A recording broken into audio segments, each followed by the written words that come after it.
lang ako sa aking garden ay sabi ko kukuha lang ako ng spring onion. Yan. May lulutuin ako na ihahaluan ko ng spring onion. Tapos napag-isip-isip ko yung mangga ko, ang mangga para hindi masira. Hindi na naman ako unahan. Sabi ko, haharbisin ko na. Tapos hindi ko akalain na haharbisin ko. Hindi ko naisipan harbisin na harvest ko. Ayan guys, oh. Ang lalaki ng mangga guys, oh. Tapos, may nakuha pa ako na hinog na siya, oh. Buti hindi ako naunahan. Ang bango niya. As in, bango niya. Yan, oh. Tingnan guys. Oh, ang lalaki ng mga mangga guys, oh. So, ilang araw na lang siya, may hinog na yan siya. Oh. Oh. Ayan. Kasi balot na balot ko talaga siya, eh. Kasi pag binuksan ng amo ko, binabalik ko para hindi mapasukan siya na yung sapat-sapat ba. Yung parang abuyog-abuyog. Ito naman siya, kung bakit ganito siya. Ano siya yung marami siyang langgam, kaya hindi siya pinapasukan ng mga abubuyog. Kahit binubukas siya, hindi siya pinapasukan ng abubuyog. Kasi puro siya langgam.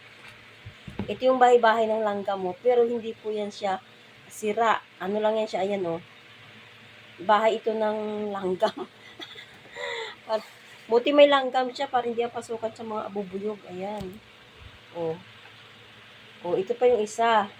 Ayan, binahaya niyan dito ng langgam itong kulay itim, pero hindi po ito sira. Ayan. Oh, lalaki. Natuwa ako. Ayan. So, itatabi ko siya mga ilang araw, hinog na ito. Kagaya ang ginawa ko na hinarvest ko ng nakaraan. Sabi ko, mag-harvest lang ako ng spring onion, tapos yung okra ko. Iyon. Iba yung na-harvest ko. Naisipan ko na rin to siya nakarang araw na harvestin ko siya. Kaya lang, ngayon na ako sumipag na, kasi maulan siya ng ilang araw.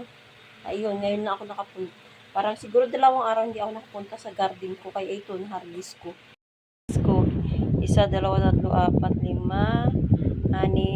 7. Ikawalo nito ng hinog. Ayan, hinog na hinog siya. O, diba? O, ang lalaki. Tatabi ko na to sa karton. Ito naman yung nakaraan na harvest ko ay ito ay hinog na. O, ayan, hinog na siya. Marami ito pero naunti-unti na namin kain araw-araw. Panghimagas. O, ayan, hinog na siya. Ayan, hinog na. O, may 3 siyang hinog.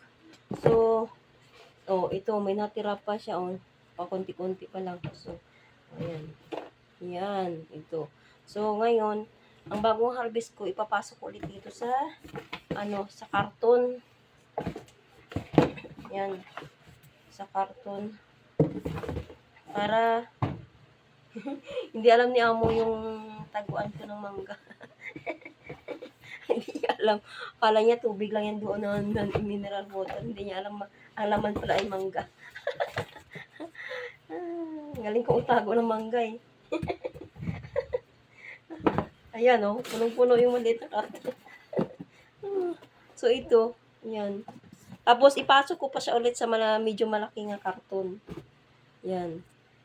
So, ayan. Para, ito parang hinog na to. Pero bukas, ito parang hinog na siya.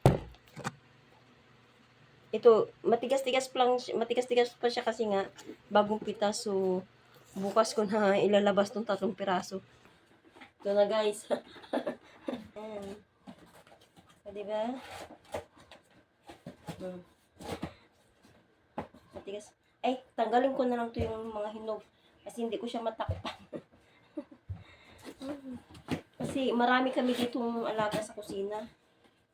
So, tinatakpan ko siya. Tapos, dinadaganan ko to ng mineral water. Diba? Ayan. Yan na.